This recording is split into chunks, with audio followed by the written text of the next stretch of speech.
विद्यार्थ्यांनो, या व्हिडिओमध्ये आपण ग्रामर टेस्ट पाहणार आहोत। पार्ट 1 मध्ये 5 वाक्य एक्सप्लेनेशन सह मी तुम्हाला सांगितलेली आहेत। Sentence number 6, Meena was surprised by my question. Choose the correct option to transform the sentence into active voice.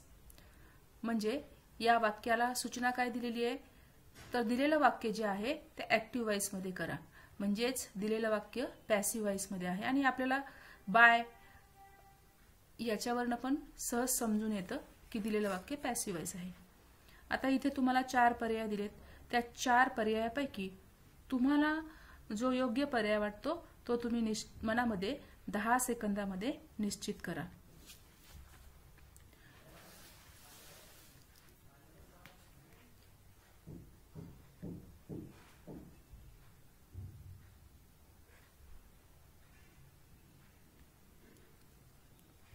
विद्यार्थ्यांनो, यामध्ये योग्य पर्याय आहे थर्ड, माय क्वेश्चन सरप्राइज्ड मीना। हा पर्याय बरोबर का आहे ते आपण पाहूया। आपलं दिलेलं जे वाक्य आहे ते पॅसिव्ह वॉइस मध्ये आहे, म्हणजे बायच्या पुढे माय क्वेश्चन हे सब्जेक्ट आहे, म्हणून आपण सुरुवातीला माय क्वेश्चन घेतलं। आता दिलेलं वाक्य हे भूतकाळातलं आहे, वॉज आणि ईडी सोबत आपण ऍक्टिव्ह वॉइस मध्ये लिहू शकणार नाही, कारण ईडी म्हणजेच वॉज, म्हणून आपण पास्ट टेन्स रूप घेणार आहोत सरप्राइज। माय क्वेश्चन सरप्राइज मीना, म्हणजे आपला तिसरा पर्याय बरोबर आहे। आता राहिलेले पर्याय चुकीचे का आहेत ते पाहूया आपण। माय क्वेश्चन वॉज सरप्राइज मीना, यामध्ये वॉज घेतलेला आहे म्हणून हा पर्याय चुकीचा आहे। माय क्वेश्चन सरप्राइज्ड बाय मीना, आपल्याला वाक्य कसं कोणत्या याच्यात करायचं, ऍक्टिव्ह वॉइस मध्ये। इथे बाय लिहिले म्हणून हे वाक्य पॅसिव्ह वॉइस मध्ये झालेलं आहे। आणि चौथा जो पर्याय आहे माय क्वेश्चन सरप्राइज मीना, यामध्ये सरप्राइज म्हणजे भूतकाळ वापरलेलं नाही, आपलं दिलेलं वाक्य भूतकाळातलं आहे, म्हणजे हा पर्याय सुद्धा चुकीचा आहे। Sentence number 7, as soon as I get my money, I am off. Choose the correct option to transform the sentence from as soon as into no sooner than. म्हणजे आपल्याला दिलेल्या वाक्यामध्ये no sooner than वापरायचं आहे। आपण प्रथम 4 पर्यायापैकी योग्य पर्याय तुम्ही तुमच्या मनामध्ये निश्चित करा, त्यानंतर योग्य पर्याय का बरोबर आहे ते आपण पाहूया।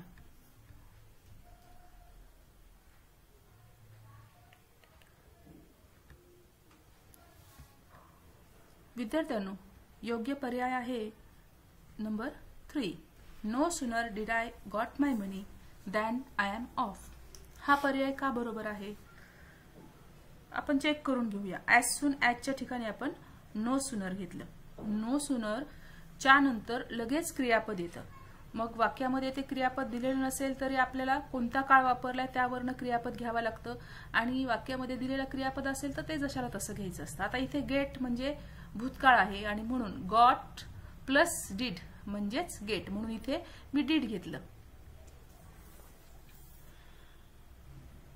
त्यानंतर सब्जेक्ट आय गॉट माय मनी, आता कॉमाच्या ठिकाणी आपण दॅन घेणार आहोत आणि आय एम ऑफ म्हणजे दॅनच्या पुढच्या वाक्यामध्ये आपल्याला काही बदल करायचा नाही, म्हणजे आपला हा तिसरा जो पर्याय आहे तो योग्य आहे।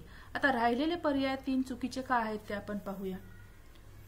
पहिला पर्याय बघा, no sooner did I get my money than I am off, यामध्ये गेट लिहिलेला आहे, डीड आणि गेट चुकीचा आहे।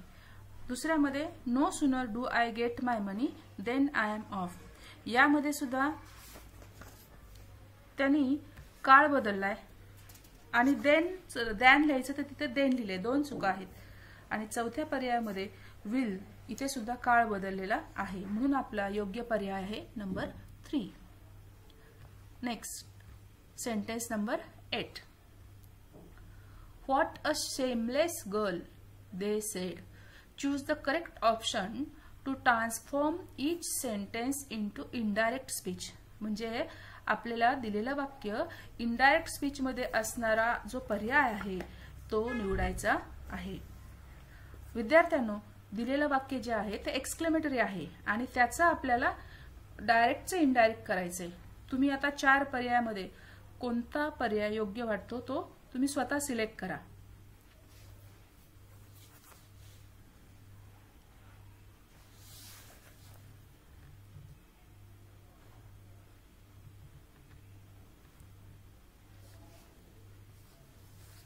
योग्य पर्याय आहे number 3. They exclaim that she was a very shameless girl. आता हा योग्य कसा आहे ते आपण चेक करून घेऊया.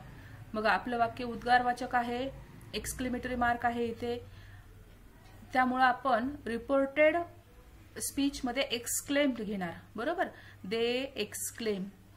कॉमा इंटिन्युटेड च्या ठिकाणी दॅट वापरणार. तो ग्रामरचाच नियम आहे. आणि त्यानंतर आपलं जे एक्सक्लेमेटरी सेंटेन्स आहे त्याचं साधं वाक्य करून त्यानंतर त्याचा भूतकाळ करणार. म्हणजे साधं वाक्य काय होईल, she is a very shameless girl, आणि मग त्याचा भूतकाळ काय होईल, she was a very shameless girl. म्हणजे आपला हा तिसरा जो पर्याय आहे तो बरोबर आहे. आता राहिलेले 3 पर्याय का चुकीचे आहेत बघा. रिपोर्टेड स्पीच इथे टोल्ड वापरलाय. एक्सक्लेमेटरी सेंटेन्स आहे, टोल्ड आपण रिपोर्टेड स्पीच वापरत नाही. दुसऱ्या वाक्यामध्ये सेड वापरलाय, म्हणजे ही वाक्य चुकीचे. आणि चौथ्यामध्ये एक्सप्लेन वापरलाय.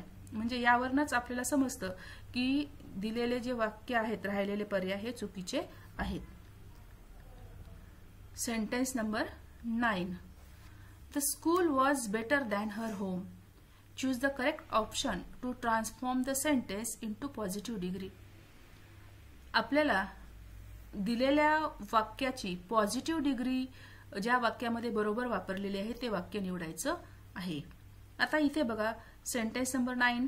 The school was better than her home. इथे कोणती डिग्री वापरली आहे, बेटर, म्हणजे कंपॅरेटिव्ह डिग्री वापरली आहे. आणि आपल्याला पॉझिटिव्ह डिग्रीचा योग्य पर्याय यामध्ये शोधायचा आहे 4 पर्यायापैकी.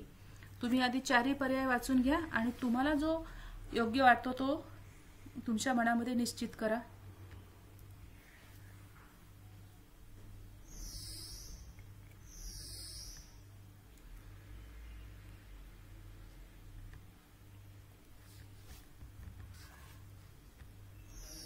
योग्य पर्याय आहे number 3.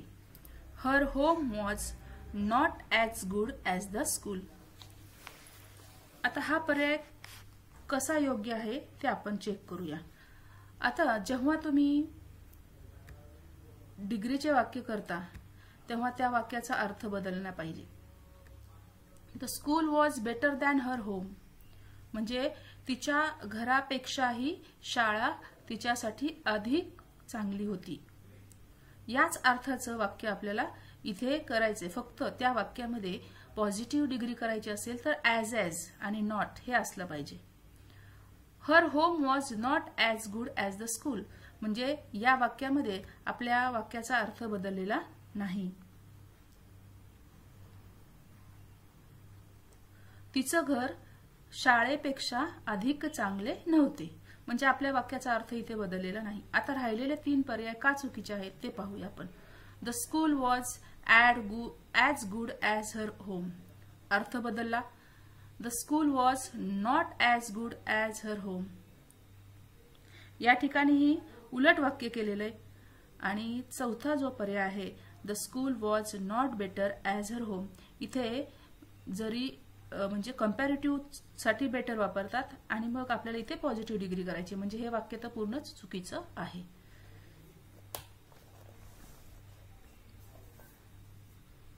Sentence number 10. Health is most important thing in life. Choose the correct option to transform the sentence into comparative degree.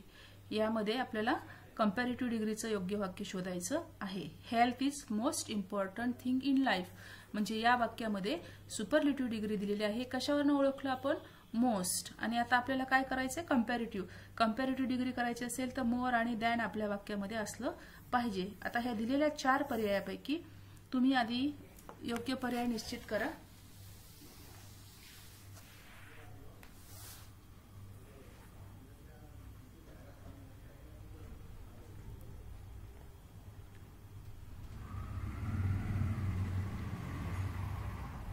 योग्य पर्याय आहे number 3. Health is more important than anything in life. म्हणजे या वाक्यामध्ये कंपॅरेटिव्ह मध्ये मोर घेतलेला आहे आणि दॅन हे दोन्ही आलेले आहेत आणि वाक्याचा आपला अर्थ बदललेला नाही. राहिलेल्या 3 पर्यायामध्ये बघा, nothing in life is as important as health. म्हणजे या ठिकाणी पॉझिटिव्ह डिग्री केलेली आहे, कंपॅरेटिव्ह डिग्री केलेली नाही, कारण ॲज आहे.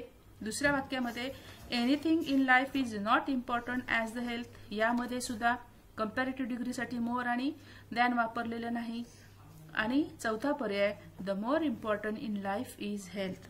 या ठिकाणी दॅन वापरलेलं नाही आणि वाक्याची रचना बरोबर नाही. यावरनं तिन्ही पर्याय चुकीचे आहेत हे आपल्या लक्षात आलं. विद्यार्थ्यांनो, या टेस्टमध्ये पार्ट 2 मध्ये मी फक्त तुम्हाला ग्रामरचे 5 वाक्य एक्सप्लेन करून सांगितलेले आहेत.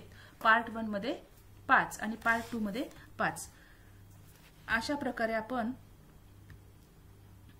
ग्रामर टेस्ट सोडवलेली आहे.